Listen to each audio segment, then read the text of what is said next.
time for this week's Difficult Conversations, and I'm joined by a very familiar face. Now, he normally spends his weekend having a well-deserved break after hosting Britain's Newsroom, but today he's joining me to talk about his new memoir, Finding Margaret. His highly rated book details the moving story of how he found his birth mother. I'm pleased to say, of course, I'm joined by the legend that is Andrew Pearce. Hello.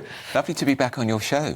Oh my goodness, oh yeah, that was the first time I got you on my show. I think the first time I ever worked on GBNews was on your show. I couldn't believe it because I used to listen to you all the time on LBC. Right. So to me, Andrew Pearce is a legend. So to have you on my show, I was like, oh my God.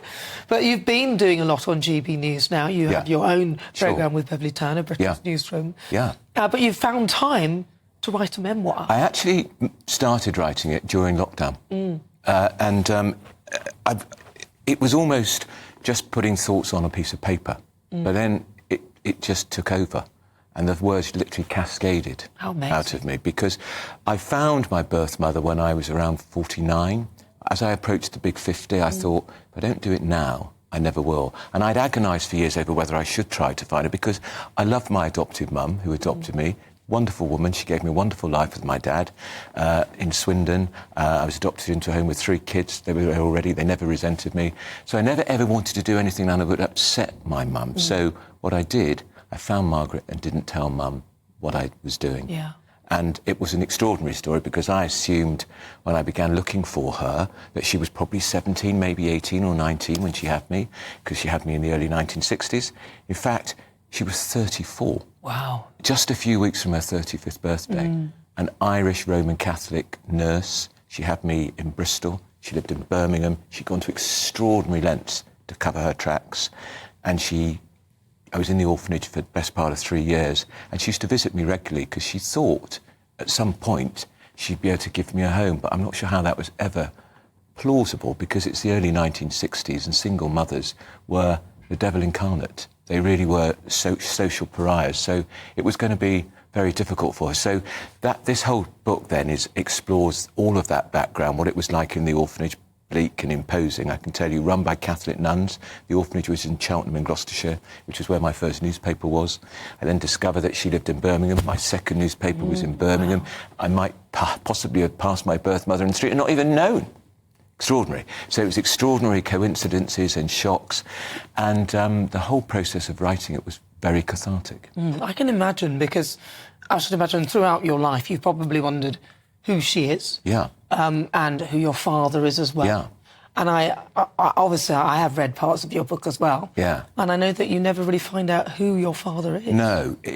When you go to try to find, when you decide to find your birth parent, you go to your local social services and then they get a file from the adoption agency, which was the Nuns of Nazareth House. And there was a name for a birth father in there. But all my journalistic instincts crept in. I thought, I'm not sure I believe this story. And so I tracked down the family of the man who was supposedly my birth father. If he was my birth father, he was killed in a crash. Was that convenient? Did you, if he was your birth father, did you get to see what he looked like? I've seen photographs of him. Does he look anything like I don't think he does. No. And other people say he's in the book. There's a photograph of him in the book, actually. And I don't think he does look like me. But others say, oh, yeah, I can see he looks like your father. But I just don't think so. Let's see what you think. There he is. Let's see. You've got his nose. He's got his nose. I've got quite a big nose. I didn't want to say. My father's got a massive nose. My dad's nose is big. So he's there. He was killed when he was about 35, 36. Like you think he's a bit like me? I do think so. Yeah. He's on the screen for anybody who's there looking now. So that's allegedly my birth father, but no evidence. And the nuns in the file said, we have no written evidence that this man is Patrick's father, because I was Patrick when I was born. Yeah. I was baptised Patrick James Connolly. Single mother, father's name unknown. It's fascinating, isn't it? So talk us through what you can do, because obviously I want people to read the full story. Sure. And I did read the inserts in the Daily Mail, which I thought were I mean, it just left you wanting more immediately, but then you are an incredible writer, Andrew. What was the very first thing that you did, and then what was the journey to actually meeting your mother? What can you tell us? So, when I got the file, I've got my great friend Jane Moore, who's on Loose Women and writes Common Son. She'd done this before. She found Margaret. And she found Margaret. It was very difficult to find her because she'd made it very difficult. There were no middle names, no dates of birth, no addresses. All the addresses that she'd given when I was in the orphanage were nursing accommodation because she was a nurse. But anyway, we found her. And then you have this extraordinary moment. You think, oh, my God, I've found this woman. I'm going to go to her home because you take advice from social services. What's the best way to approach her? Do you write her? Don't do that because somebody might open her mail. If you call her up, she hangs up the phone. So send a friendly female face to the front door, which we did. Amanda Patel, who's often been on this station, one of my closest friends. She knocks on the door. I'm in a taxi round the corner, out of sight of the house. Nobody in. Very frustrating because I'm so geared up for this. It's such an emotional moment. I just want to see her. And then I'm looking at the back of the cab and I see a dot on the horizon approaching. And it's hundreds of yards away, this dot. And I don't know if it's a man or a woman, but I absolutely knew it was my birth feeling mother. there that's her. I rang Amanda and said, she's on her way. She's walking down. Wow. She said, who is? I said, Margaret. How do you know? I said, because I do. And as she walked... Isn't it odd that you have this... It must be that link is still there. Odd. It's still there. Look, she carried me in her stomach for 9 months. She visited me regularly till I was 2 years old. It must have been incredibly painful for her to give me up and just hand me over. She never had any contact with my parents. And as she walked past the car, I thought, I'm about to turn this woman's life upside down because she's had no contact with me for 45 years. She denied it was her. Then Amanda went back. She said it was her and she would meet me. We met in British Home Stores Cafe in Birmingham City Centre. Not exactly what I'd planned, but that was what she wanted. And we spent an hour together and she didn't ask a single question about my life after the orphanage. That must have been so disappointing that she didn't want to know anything about you. Couldn't work out why she didn't. Was it because it was too difficult for her to accept that the little boy she gave away had a happy life or a terrible life? Was it her way of dealing with it? Was it a diversion? What she did instead was talked about life with the man she married. It was nothing to do with me, never knew anything about me, and the children she had who knew nothing about me. Was she still married to him when she had you? No, I discovered during my research in the book that actually when Margaret decided to give me up for adoption, she then wrote to the nuns to say she was going on a holiday and she'd be at a different address. In fact, she was going on a honeymoon. She'd met someone while I was in the orphanage. She decided that was a great chance of happiness. I'm glad she did. So she then married him. And imagine she walked down the aisle in her full white finery and they say, does anyone know of any lawful impediment? She had a little boy in an orphanage just 50 miles away. But by giving me up, it meant Betty and George Pierce, I came into their life and they rather fell for this. Apparently I was a tongue-tied, awkward, stubborn child. Oh, not you. Some would say I'm still awkward and stubborn, but I don't think anybody would say I'm tongue-tied. I've certainly made up for lost time. I was very shy as well, apparently, because most of the children in the orphanage were babies because people wanted babies. They didn't want awkward toddlers because they've already got their own characteristics. And, well, you know, you're a mum. I would have taken you, Andrew. This one's really cute. Yeah. So my parents visited me regularly at weekends. It was a 2-hour bus ride for them and 2 hours back.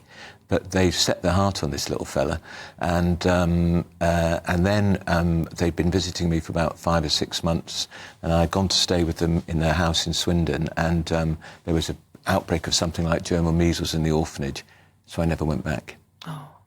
Yeah. Which was lovely in a way, but apparently it also meant, of course, you never got to say goodbye to anybody in the orphanage, and you probably wouldn't have remembered any of the children or anybody there. No, and of course then when I go to work on the Gloucestershire Echo in Cheltenham, my first newspaper is in Cheltenham. Just the newspaper office was literally a few hundred yards from where the orphanage used to stand. It had been demolished just 1 year after my adoption. Oh, wow. I suspect in the rubble and the ruins, it took some pretty terrible secrets because this order of nuns has been the subject of some inquiries in Ireland and in Scotland and Australia where there's been evidence of they bullied the children. Oh. And it's in the book about I had my own therapy sessions, and which took me back, regressive therapy took me back to the orphanage, and it triggered such unpleasant memories. Do you feel that you remembered things when you were brought back? I did. And the therapist took a note of what was said, but he stopped the therapy. He stopped the regressive therapy because he said it was too distressing. Oh, wow. Because probably it wasn't Andrew speaking, it was probably the little boy that was Patrick once was speaking. And it's very clever regressive therapy. When I was hypnotised to give up smoking 23 years ago, and it worked. So they hypnotised you. You literally crystal and took me back. It's quite incredible. It is. So how's the book doing? It's doing very well, and I've got to tell you, my sparring partner on the Daily Mirror, Kevin Maguire, is going to interview me about the book at the Leicester Square Theatre on Wednesday, June the 12th. And then we're going to have our usual punch-up, which is going to be refereed by our very own Chris Hope, political editor here. We were on his podcast this week, the Choppers podcast, and we had a good punch-up, and Chris said it was quite difficult trying to keep us in order because, as you know, Kevin and I have been at each other's throats for 25 years. So we're going to talk about the book, but then we're going to talk about the general election and whether Rishi's doing well or whether Keir Starmer's doing well. What did you make of the seven-way debate? What were your thoughts? I thought too many. That's exactly what I thought. There's too much going on. You couldn't get enough. I know. Either of them. I know. Any of them. No. And all eyes were focused, of course, on Rayner versus Mordaunt. And I thought, obviously, Nigel Farage, always the great star. But too many people, and I just don't think it works. I think it was better that we didn't have that rigid 45-second format which we had on the ITV debate, which I actually thought Rishi won decisively, not by 51 to 49, but I'm afraid he's undone all that work with his catastrophic decision to leave D-Day so early. Who are his advisors? Why couldn't he see that? If somebody had told me something like that, I'd have thought, don't be silly. There's never going to be a D-Day like that in our lifetime. No, it's the last one. It's so poignant. 80 years, those wonderful old men. I met some of them at a garden party at the Palace a couple of weeks ago. It's humbling to meet those men and those women who gave up so much and so modest, and you talk to them and they say they weren't brave. Oh, they were. No, they were. They were. That was that kind of warfare. The terror. The sheer fear, I wouldn't be there. And you know, wading into the sea, and there were young men already had drowned just because the weight of the luggage, of the equipment on them. And they were extraordinary. Yeah, it really. Why? I know they'd all left the veterans by the time Rishi left, but he should have been there right to the very end. It was a terrible mistake. Bad decision. He has apologised for it, though, to be fair to him. A little bit too late, probably. I'm afraid it will be when we write his political epitaph, that will be very high up, because it was a grievous mistake. It's the sort of thing you might have thought, God forgive me for saying it, that Jeremy Corbyn might have done something like that. Not a Conservative Prime Minister. Well, I don't know. You had the rain, you had the Titanic sentence. Some might think he doesn't want to do the job. Some might think he's desperate to get out of there. Look, you know, and I suspect the polls will show reform getting ever closer. We're heading for a change of government. 14 years, and people. I just don't think people are listening to the Tories at the moment. It'll be well, that seven-way debate. You couldn't listen to any of them, to be fair. No. So, Andrew, your book. Yeah, Finding Margaret, published by Back Publishing, and I've got my own website now. It's called You've got to do all this now. You did write, but it's called www.andrewpearceofficial.com, and you can get your tickets for Leicester Square and all the details about the book, because online publishers just take forever. So that's the quickest way to get the book if you want to buy it. And I'm very proud of it, actually. Well, I think and it's the first time I've ever written a book. Well done, Andrew. I can't believe it's taken you that long to write. Do you like the photo? A book. Great. You look fabulous. You look so youthful. Oh, bless you. Andrew Pearce, thank you very much. Lovely to be back on your show. Would you have me on again? Absolutely. Well, if you'll come on, but you've got your own show now. You're on. Always nice to come on and support you.